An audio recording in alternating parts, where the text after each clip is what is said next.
When we read 1 Kings 22 and see that when Ahab died, he was brought to Samaria and they buried him, and they washed the chariot in the pool of Samaria, and the dogs licked up his blood, and they washed his armor according to the word of the Lord which he spake.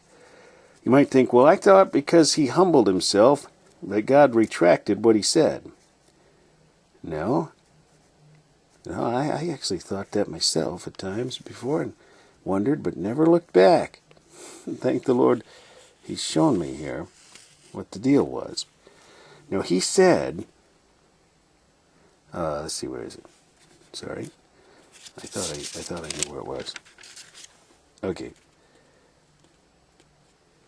And Jezebel also spake the Lord, saying, the dogs shall eat Jezebel in the wall of Jezreel, and him that dieth of Ahab in the city the dogs shall eat, and him that dieth in the field shall the fowls of the air eat. So if you're not paying attention, you might think that it's saying that the dogs will eat Ahab too.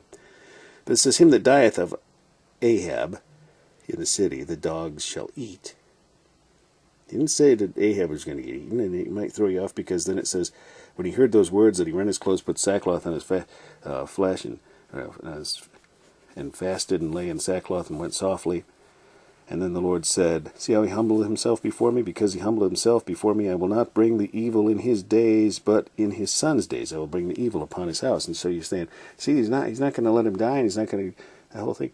No, remember earlier in the chapter, it says, the word of the Lord said, and when God says it, it happens.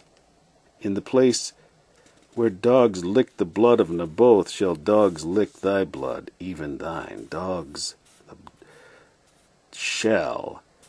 lick thy blood. So that was a foregone conclusion. When you die, the dogs are going to lick your blood in the same place where you killed the man. So they took him outside the gates of the city. Naboth stoned him.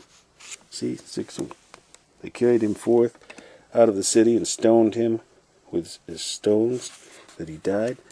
And they figure when this dude was cleaning the chariot, he ain't going to be doing it in the streets of the city.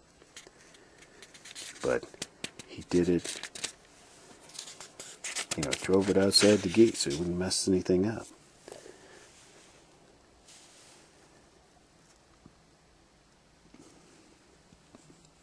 One washed the chariot in the pool of Samaria, and the dogs licked up his blood, and they washed his armor, according unto the words of the Lord which he spake. Now hear the word of the Lord. There's a gap here coming up next that you won't notice, but there's things that were going on in Judah, apparently, while there was nothing happening in Israel. Well, it was a little quiet time or something, because there's a lot of pages we're going to go by where if we were reading the Judah side, we would be reading those, but